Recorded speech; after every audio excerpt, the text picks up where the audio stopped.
Hey everyone, and welcome back to another video. Today is unfortunately one of those awkward ones about things not exactly going how we might have hoped. One of the features that was talked about with patch 7.2 was the Legionfall campaign, and there's a big discussion surrounding the time-gated nature of some of the content towards the start of the patch cycle. Well, last week a lot of players were surprised to find that the new leg of the quest line had been unlocked, but that it was just a fetch quest to get 2,500 nether shards, and that it was a quest that had no narrative element to it. Unfortunately, it seems like this week's one is also following the sort of the same real pattern. It serves up a quest which is just to do content that we've been doing for weeks, and it provides no new narrative or just unique stuff at all.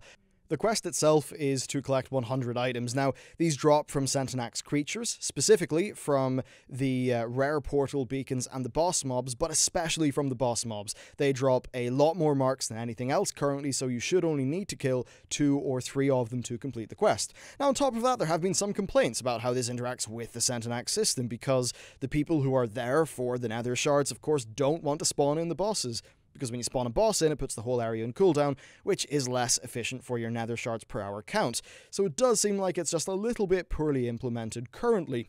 Now, that's not the point of this video though. I'm sure a hotfix will come out, fix that issue, and it will all be fine. The wider issues though, and really how they pertain to the direction of the game, that's far more important and worthy of discussion. Just before we move on, I do want to point out what the future quests in the campaign are. So next week's one is Self-Fulfilling Prophecy. This is to complete 12 world quests on the Broken Shore. After that, we will have Honorable Infestation, which is to slay 100 demons in Falinar or Fell Soul Hold. After that, there's one called Relieved of Their Valuables, which currently doesn't seem to have any data on Wowhead. After that, we have Take Out the Head, which is just to slay 5 of the rare elite demon commanders who are found on the Broken Shore, so that's just the rare mobs. Then after that, there's one called Championing Our Cause, which, once again, no data on Wowhead. And then there's another one called Strike Them Down, which, for me, had no data on Wowhead. But we can see that, really, a good few of the future ones are pretty much just, you know, go kill a few rare mobs, go kill a few regular mobs, go do a few world quests. Not really unique content. So I think it's fair to say that most of us expected to see some form of story unfold over the weeks of the Legionfall campaign. After doing an excellent job with patch 7.1 and its narrative content, and as much as there were some problems or disagreements with the attunements in Suramar, overall they did a pretty great job with the narrative there as well. I think that following all that, people expected a bit more with 7.2's story content.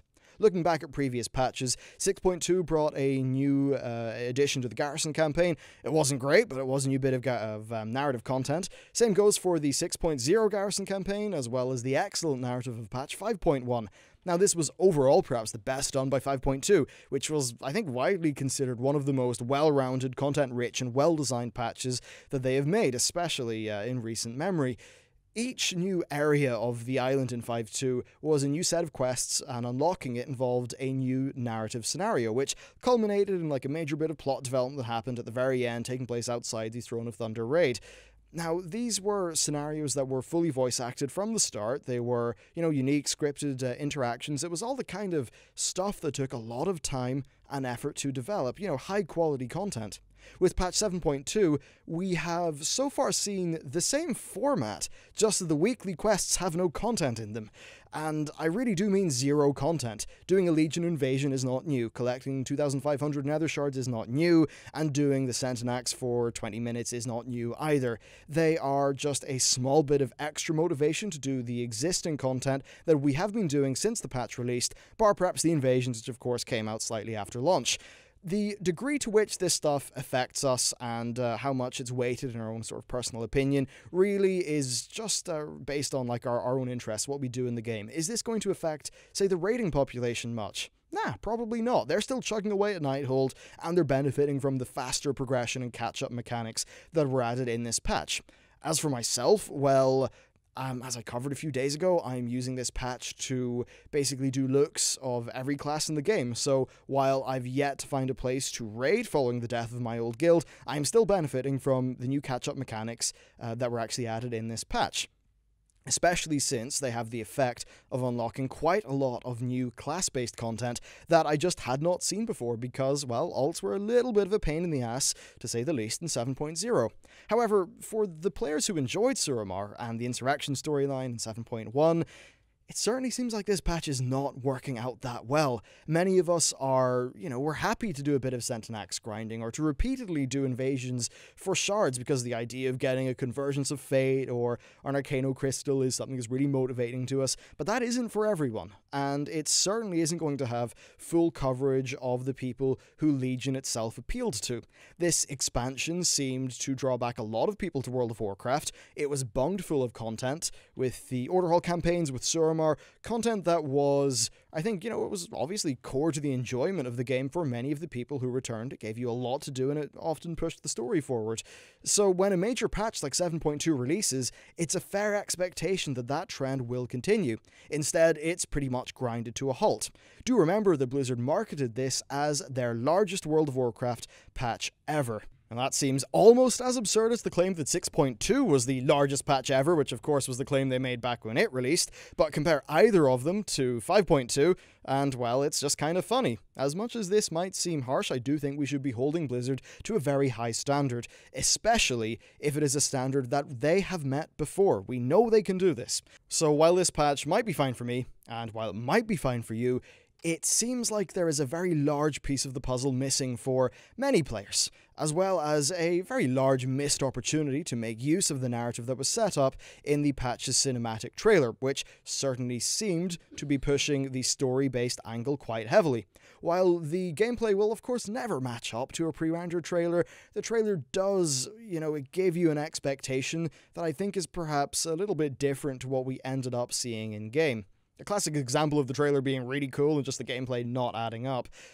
So why did it pan out this way? Well, of course, all of the 7.1 content would have been done by the time Legion launched, or at the very least it would have been in the late QA phase. With about then 4 to 5 or maybe even 6 months of time freed up for themselves, the team would have been able to decide what they're going to do next. Legion was planned to have 3 raid tiers, so that's 2 after Nighthold, meaning that they'd be looking to ship at least 2 major patches, i.e. patch 7.2 and then the Argus patch, which was revealed at BlizzCon. Now, Thraldranath was an island that was originally going to be the first major content patch for Legion, but it was scrapped. There were worries of a Farallon-like situation, but Blizzard assured us that they had a better idea. I think that this is likely one of 2 things. Either A, they knew they wanted to do Argus, and that Argus would be very demanding on their schedule, so they then scrapped Thraldranath and decided to do something easier, which is perhaps what we see in patch 7.2 today. Perhaps more likely, they might have planned for 7.2 to always have been what it is, and then replaced Thraldranath with Argus, because Argus is definitely a more sort of cool idea. But when we look at 7.2, one thing is clear: it's light in content and light in assets. Most of the models are reused. The Broken Shore itself is a modified version of an area that was already created, so why would they do that? Well, Argus is a new planet, somewhere that we haven't been before, which sounds extremely demanding in terms of the content that would need to be made and the new art assets that would need to be created. And just the overall direction, artistic, narrative direction as well. You're making a whole new planet, so it seems like 7.2 might have been the price that we have to pay for Argus meeting the developer's vision. Where does this lead us, though, overall? Well, I think 7.2 right now is a very specific patch. Definitely suits some players, definitely does not suit some other players. The hardcore raiders, they're going to be happy with the catch-up, they're going to be happy with AP being far less important and core to what they do. People who are in the middle, like myself, are probably going to enjoy the new catch-up mechanics and are going to enjoy seeing, new characters, new class content, all of that stuff. But past that, it definitely seems like there is not much content at the core. There's only a few systems that encourage doing some very repeatable content that, when you look at it, is pretty low effort and time efficient to develop. In short, it feels a bit like a theme park MMO that's really skimped out on the rides. So the players who just want to dip, in and out, for them, I don't think there's really much content to experience here, and for them it's perhaps not worth spending their money on. Instead, they should wait for the Tomb of Sagaris raid to unlock, and perhaps wait for the story content of 7.2.5 to come out, which does sound, conceptually anyway, pretty cool indeed. As for me, well, I'm going to have a great time playing a hell of a lot of 7.2 as I work on all of these class videos, so that's at least something that I'll be able to do over this sort of period of time. Finally, there was some talk about Alliance Horde bias, since Alliance players got a unique storyline and a cinematic last week. Well, first, Horde did get a unique cinematic just after the Broken Shore that Alliance didn't get, and, you know, that story only makes sense with Alliance characters, right? So it's fine, in my opinion. Having more plot for the Sylvanas and Horde stuff would have been nice, but I totally get that Anduin is probably the more important character to the immediate plot, given all of that, like, prophecy stuff that started appearing in and around Mob. As I said last week, though, if they're going to continue down this route, where they are heavy on systems and light on content, then they need to put considerable time and considerable resources into making some innovative systems. Looking at the ideas being pushed by, say, sandbox games would not be a bad idea. A theme park MMO relies on there being a hell of a lot of content. If they're not going to be able to add the requisite amount of content, then they need to look elsewhere and perhaps find a more innovative and creative solution around this problem. Anyway, that's it for this video. Let me know what you think about all of this 7.2 stuff down in the comments. Thanks for watching, and I'll see you next time.